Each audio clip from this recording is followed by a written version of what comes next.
Selamat pagi saudara Hotline dan rekan-rekan Hotline. Hari ini kita kembali lagi bersama-sama untuk mengikuti kegiatan kita hari ini, yaitu seminar kesehatan ya, talk show yang akan disampaikan oleh Dr. Budi Suwanto. Nah, sahabat Hotline, hari ini kita memiliki tema yang sangat luar biasa yang akan disampaikan oleh Dr. Budi Suwanto, yaitu temanya tentang wasir ambeien atau bahasa medisnya hemoroid. Benar dokter ya? Ya. Nah, dokter, kenapa sih memilih tema ini untuk dibicarakan? Ya. Apa yang membuat menarik dokter? Baik, terima kasih ya. Pertama-tama mungkin saya akan kenalkan diri dulu ya. Nama saya Dr. Budi Suwanto, SPB, spesialis bedah umum ya. Latar dari pendidikan saya ya, mungkin S1 saya di UGM, ya, S2 saya di bagian bedah FKUI. Kemudian riwayat pekerjaan saya untuk sebagai dokter umum, saya PTT di Kabupaten Pontianak, Kalimantan Barat selama 3 tahun. Kemudian setelah itu bekerja di rumah sakit swasta di Kota Almatia Pontianak, juga di Kabupaten Kalimantan Barat juga. Kemudian spesialis bedah, selesai saya bekerja di RSUD Fakfak Papua ya, Provinsi Papua selama 2 tahun. Kemudian tahun 2005 saya mulai bekerja di Rumah Sakit Immanuel sampai sekarang. Jadi sudah berjalan 15 tahun. Ya, terima kasih ya awal kita bertemu ya pada kesempatan ini. Saya memilih judul yaitu ambeien ya, wasir ya. Memang kenapa saya memilih topik ini ya, karena banyak sekali kita temukan ya kasus-kasus seperti ini. Sebenarnya penyakit ini sudah lama dikenal ya, tetapi kadang pasien ini merasa enggan untuk berobat ya, dia merasa tabu, malu ya, mungkin rasa malu ya, sehingga pengobatan yang tidak benar, dan kadang-kadang ada pendapat-pendapat yang mungkin didengar dari samping kanan kiri ya, atau dari orang-orang awam yang belum begitu mengerti, sehingga masalah wasir ini masih menjadi satu ya pertanyaan ya. Kemudian sering kita jumpai ambeien ini pada usia-usia produktif ya, jadi justru kondisi ini pada saat usia produktif ini akan mempengaruhi produktivitas ya, kemudian sering cuti ya, mengganggu kualitas hidup juga ya. Kemudian di masa pandemi ini saya melihat kasusnya ini cenderung akan meningkat ya jumlah kasusnya. Mungkin ada anjuran dari sebelumnya kita bekerja di rumah ya, jadi aktivitas di luar mungkin akan berkurang, sehingga mungkin di rumah banyak duduk ya, jadi kekambuhannya timbul gitu pada pasien-pasien dengan latar belakang mungkin ada riwayat wasir atau ambeien. Kemudian memang remaja-remaja saat ini mulai sering mengeluh ya masalah ambeien ini, karena mereka mungkin kaitannya dengan aktivitas yang berkurang ya, mungkin sering main HP atau gadget ya, duduk kelamaan ya, aktivitas di luar jadi berkurang ya. Jadi juga dipengaruhi misalnya pola makan yang sekarang kita lihat di mana-mana fast food banyak terjual ya. Kemudian ada makanan-makanan yang lebih banyak menyajikan pedas ya, jadi ini juga mempengaruhi menjadi faktor risiko timbulnya ambeien ya.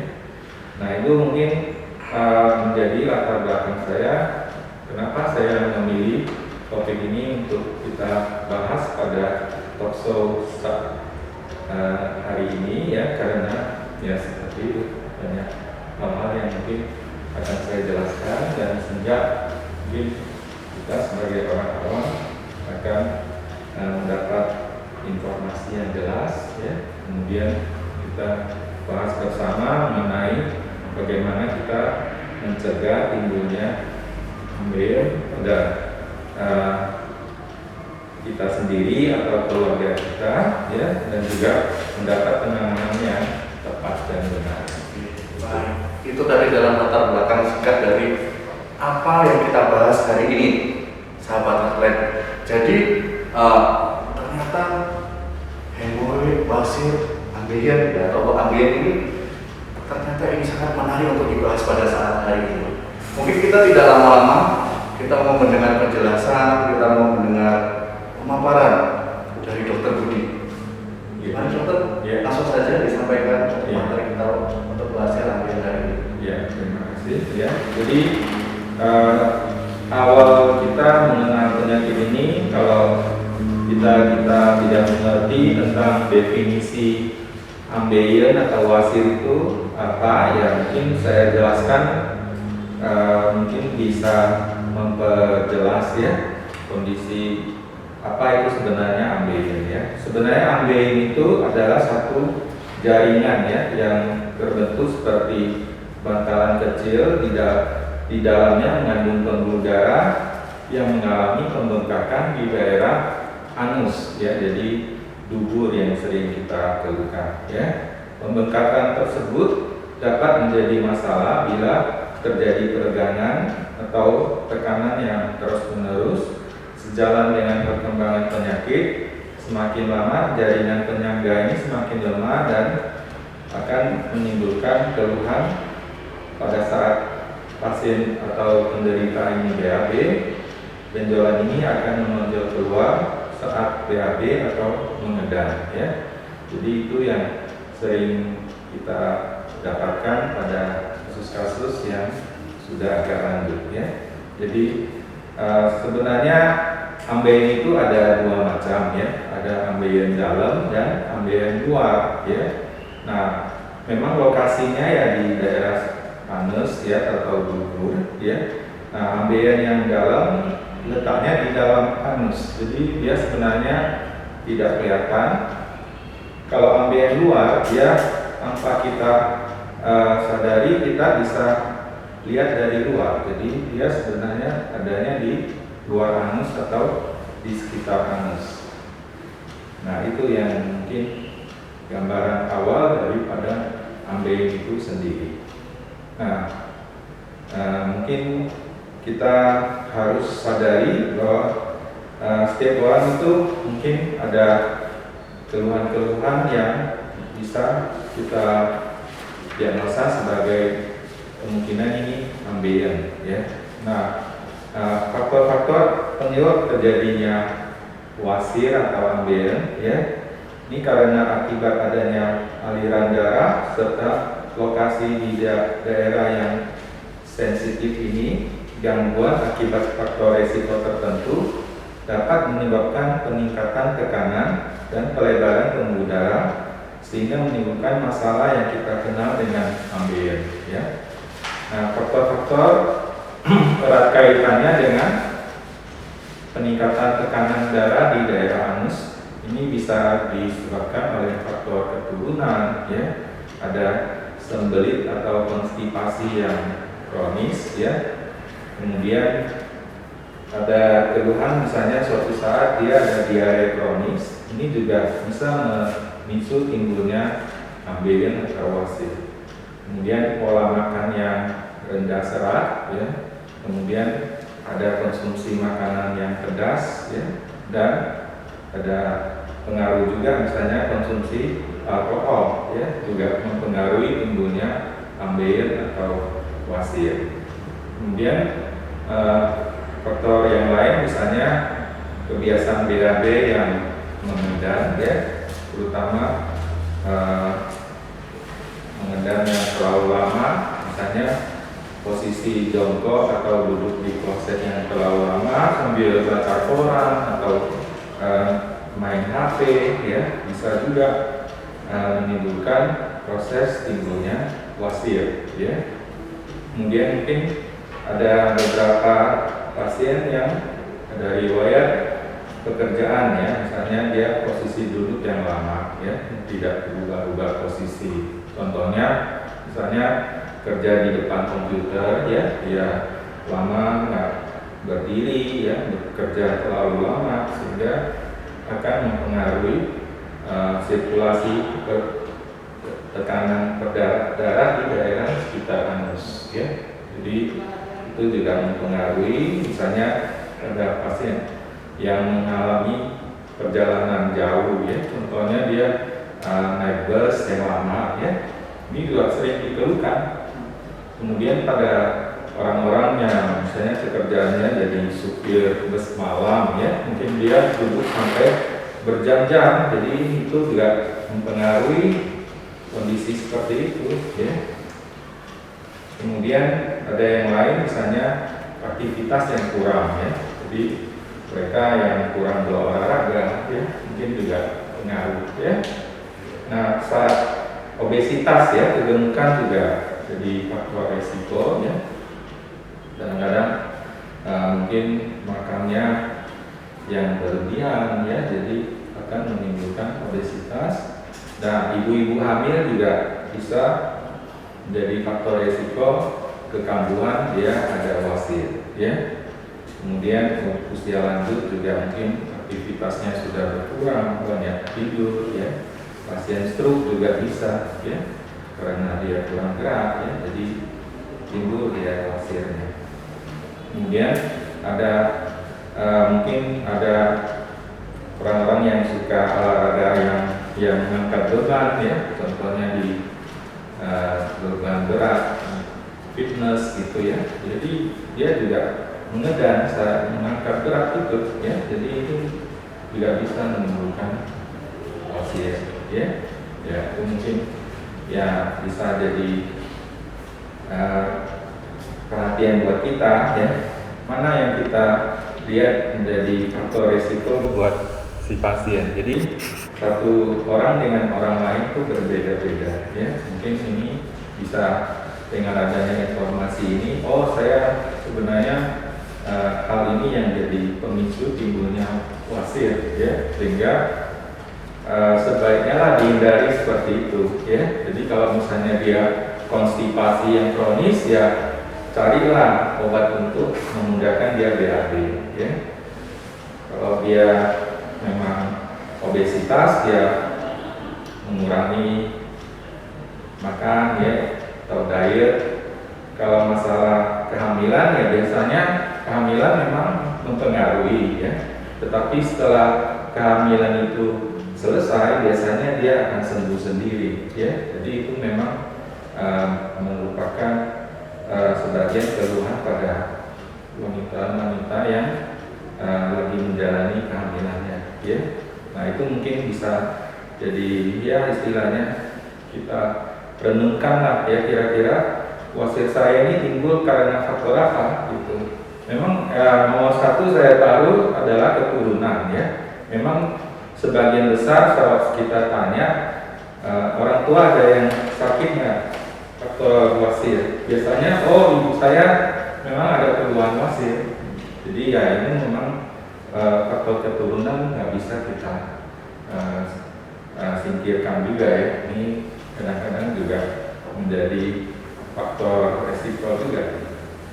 Nah, itu mungkin yang bisa saya sampaikan. Kemudian ada gejala-gejala yang kita tahu bahwa ini kita menderita wasir atau ambeien, ya. Biasanya ada gejala-gejala yang dikeluhkan, ya. Mungkin bisa saya sampaikan. Ini dari yang ringan sampai yang berat, ya. Nah, dari yang ringan mungkin dia kadang-kadang BAB berdarah, ya, darah segar, ya, dan netes itu saat BAB atau saat mengedan atau selesai BAB. Kemudian ada rasa gatal, ya, di sekitar anus, ya. Kemudian nyeri atau panas juga bisa dia rasakan.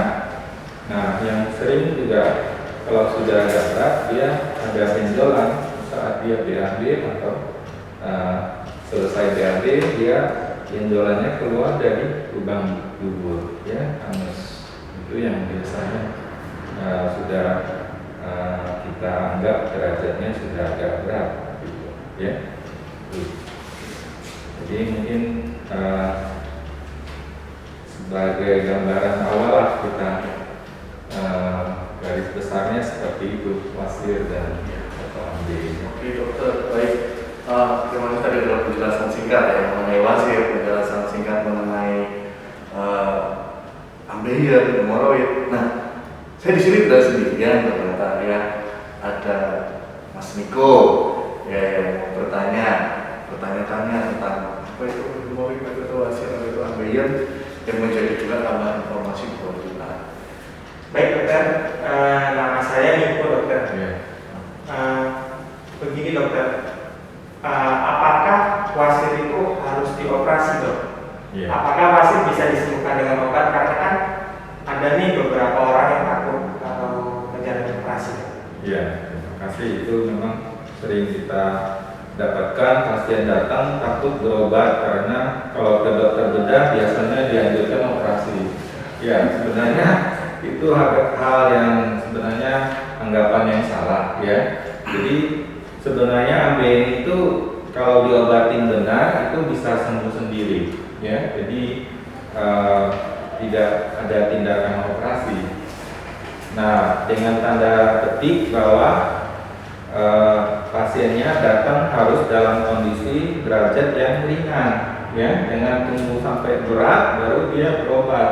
Nah, itu ya kita jangan harapkan sembuhnya sekejap gitu. Berobat sekali langsung sembuh kalau sudah berat ya. Nah, yang ringan ini yang kita harapkan dia datang dan konsultasi, kita kasih ya mungkin saran-saran ya, mungkin ada hal-hal yang mungkin tadi menjadi faktor risiko, mungkin dia bisa memperbaiki ya. Sebenarnya dengan tambahan obat ya, atau kita perbaiki hal-hal yang menjadi keluhannya, nah itu tanpa operasi dia bisa sembuh ya. Jadi manfaatnya ya pasien harus sadar bahwa dia itu sebenarnya menderita ambeien ya, dengan gejala-gejala yang sudah saya sebutkan tadi, dan carilah pengobatan yang baik dan tepat dan lebih awal ya. Jangan kita ngobatin yang istilahnya cari alternatif atau apa ya, karena takut disuruh operasi itu ya. Jadi intinya ya kita bukan semua kasus kalau bisa nggak dioperasi ya pasti kita anjurkan ya. Kalau memang perlu operasi ya kita anjurkan operasi ya. Nah itu mungkin Ya, dok, tadi kan mengatakan bahwa karena kan ada yang juga dioperasi ya dok ya, Iya. pasien ini. Nah, ketika pasien itu sudah dioperasi ini, pasien ada beranggapan bahwa kalau dioperasi itu, apakah nantinya wasir ini bisa kambuh lagi dok? ya. Terima kasih ya. Jadi memang ada yang menganggap bahwa selesai operasi ya saya tidak akan menderita wasir lagi. Ya sebenarnya itu wasir itu bisa timbul apapun kapanpun ya. Jadi kalau kita masih tidak memperbaiki faktor resiko itu ya suatu waktu dia bisa kambuh lagi. Entah itu berobat aja atau operasi, semuanya bisa akan mengalami kekambuhan. Makanya kita tekankan di sini pola perbaiki gaya hidup ya. Jadi jangan kita mengandalkan obat atau jangan kita mengandalkan operasi gitu. Jadi sering juga pasien datang, dok saya udah pernah operasi 2-3 tahun yang lalu, sekarang kok kambuh lagi. Nah itu jadi sebenarnya kalau dia tidak memperbaiki gaya hidupnya, mungkin pola makannya ya, atau dia tidak istilahnya membuat pola hidup yang sehat ya bisa kambuh seperti itu. Itu aja ya. Jadi memang harus pola hidup sehat Ya, pola semua ya dok ya. betul. Jadi Iya. apa yang menjadi faktor resiko kita ya harus kita perbaiki, kecuali faktor keturunan Iya. ya. Keturunan nggak mungkin kita perbaiki karena memang asalnya ya seperti itu ya. Terima kasih dok. Oke. Dokter, saya mau nanya lagi dok. Ya. jika dok wasir ini tidak segera diobati dengan terus menerus ditahan-tahan dok, itu tuh efeknya itu akan seperti apa dok? Terima kasih ya. Jadi sebenarnya tadi di awal acara ini sudah saya jelasin ya. Sebenarnya ambeien itu kan ada ambeien yang dalam, ambeien yang keluar ya. Nah, kalau ambeien yang di dalam itu ada derajat-derajatnya.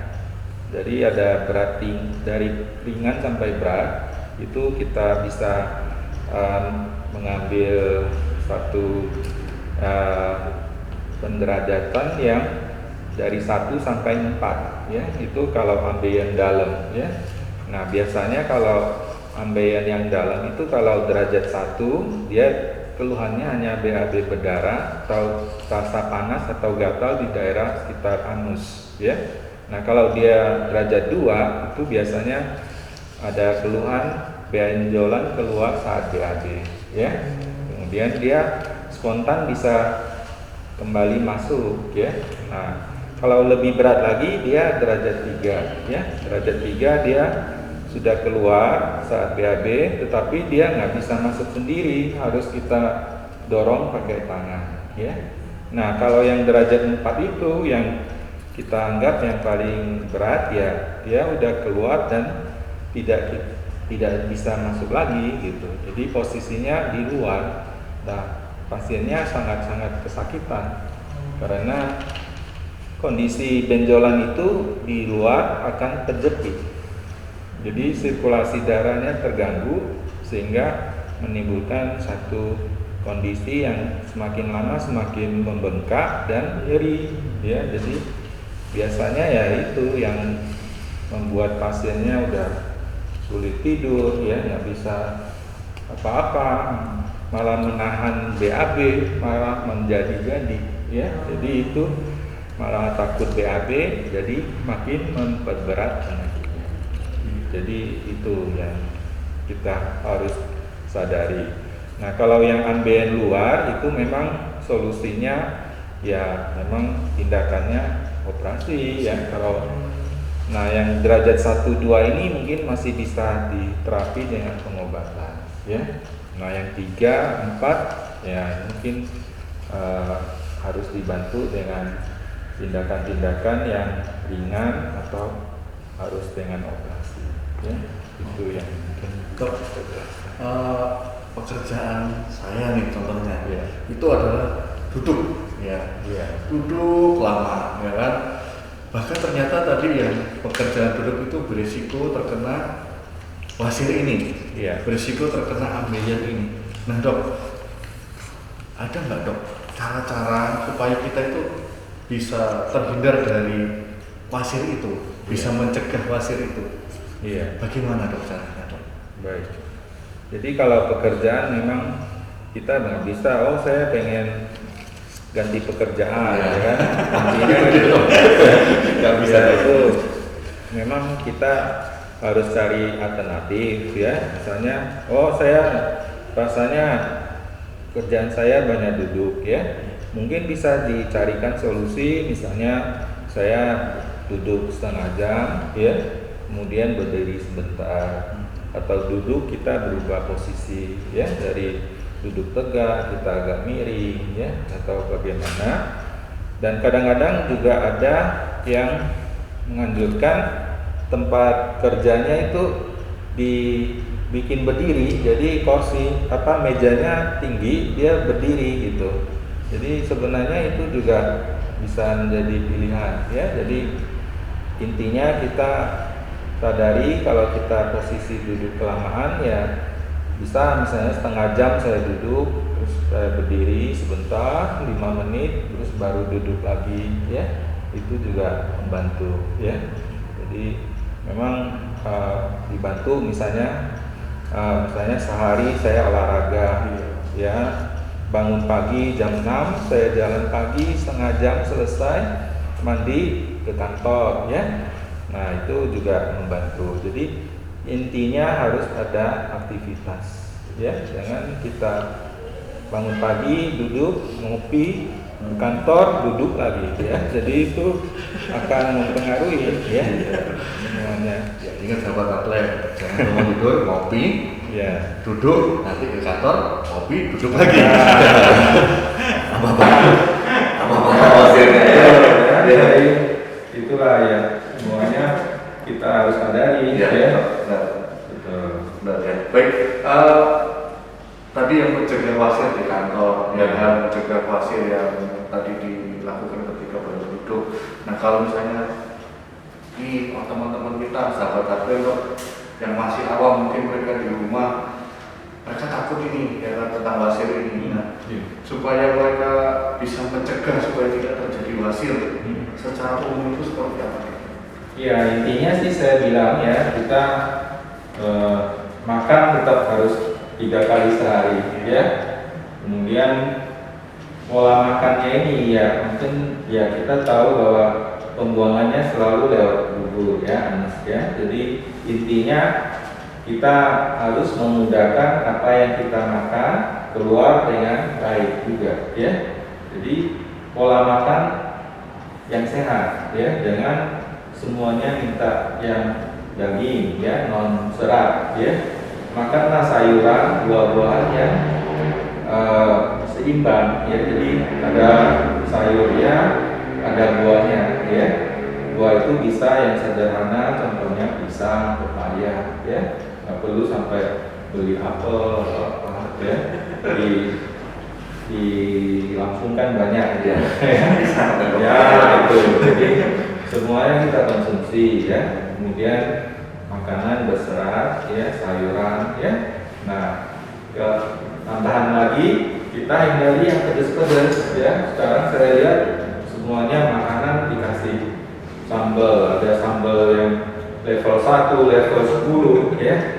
Ada restoran yang menyajikan restoran khusus sambal spesialnya itu ada level 1 sampai 10. Nah ini jadi faktor, jadi penyebabnya bisa kambuh ya, pedas ya, bikin dia BAB-nya sering ya, juga menimbulkan iritasi ya saat kita BAB yang pedas ya.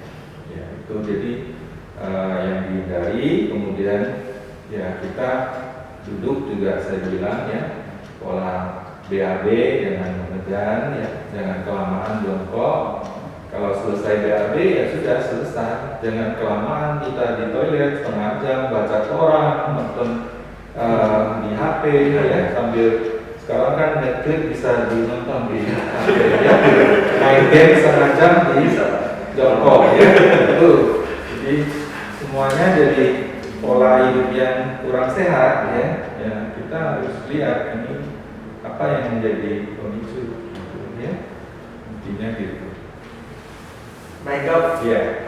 Saya mau nanya lagi dok. Baik. Saya ini kan mewakili teman-teman dok yang di rumah. Iya. Jika teman-teman di rumah nih ada nih dok yang terkena wasir, apakah aman dok berobat di rumah sakit ini dok? Iya, terima kasih ya. Jadi selama ini memang kita ada faktor COVID-19 ini ya, yang buat pasiennya mungkin merasa takut lah datang ke rumah sakit ya. Nah di Immanuel memang kita sudah ada protapnya ya. Jadi rumah sakit Immanuel sudah menerapkan prosedur yang tetap dalam menangani COVID-19 ini ya. Kita semua tenaga kesehatan dianjurkan untuk menggunakan APD yang standar ya, entah itu level 1, level 2, level 3 ya. Kemudian untuk masuk ke rumah sakit juga kita ada aksesnya ya, akses yang benar, ikutin aja sesuai dengan arahan petugas ya. Kemudian kita lakukan screening, pemeriksaan yang baik sebelum pasiennya masuk ke lingkungan rumah sakit ya. Nah kita harapkan semuanya tidak tertular dan menulari, jadi semua aman ya. Bukan kita maksudnya tidak tertular aja. Jadi kalau misalnya kita punya penyakit kita menularkan juga, itu adalah satu sikap kita yang mungkin yang terpuji ya, itu yang kita harapkan ya. Kemudian jika kita ada pasien yang demam, batuk, pilek, sakit tenggorokan dan ini berobat ke dokter, ya diizinkan masuk ke klinik yang dikehendaki, ya. Jadi ada seleksinya. Ternyata masuk di rumah sakit Immanuel itu screeningnya banyak teman-teman. Nggak usah takut, ya kan? Nggak usah cemas ketika sahabat harta mau berobat ke Immanuel. Ternyata ada protokol yang harus diikuti. Ya, salah satunya screening suhu. Jangan khawatir, karena banyak sekali kabar hoax, ya kan, tentang screening suhu nanti bisa menginfeksi otak, ya. Iya. Karena waktu itu saya waktu screening, jaga screening, ada beberapa yang takut, ya. Itu tidak bahaya, ya dok ya? Ya, itu Tidak jauh bahaya bahaya sekali daripada yang lain-lain. Iya. Ya, itu kan cuma sifatnya hanya mendeteksi panas, ya. Jadi bukan akan mencederai, ya. Jadi kalau itu mencederai, ya pasti alatnya nggak akan dipakai. Oke, setuju. Nah, Gitu. itu. Ya, sangat setuju sekali dengan dokter Budi. Jika sahabat datang ke rumah sakit Immanuel, ikuti aja protapnya. Screening suhu, di screening suhu. Ketika ada batuk pilek, maka akan diarahkan ke klinik ISPA. Iya. Jadi jangan khawatir untuk berobat di Immanuel. Gitu Pak Iko, ya. Ternyata aman ya dok ya. Iya. Ternyata begitu ada keluhan batuk, pilek, demam itu pun ada pos sendiri Iya. untuk berobatnya. Jadi selalu kita antisipasi, ya, kita pisahkan, ya. Ya, jadi nggak usah khawatir jika sahabat Anda mau berobat, apalagi mau obatin wasir nih, mau obatin ambeien, Iya. ya dok ya, nggak usah khawatir ya datang Betul. datang aja, kami akan layani dengan setulus hati kami. Ya, masih ada yang mau ditanyakan lagi ya? Ada satu lagi nih dok. Baik. Saya juga masih mewakili teman-teman dok. Iya. Kalau masih takut juga nih dok ke rumah sakit, Iya. ke rumah sakit Immanuel, ada nggak dok solusinya dok?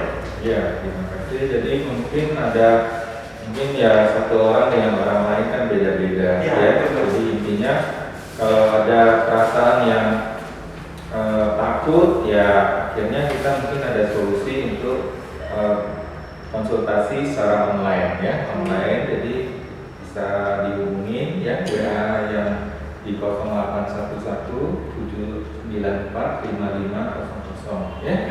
Ini bisa dari Senin sampai Sabtu jam 8 sampai jam 1 siang, ya.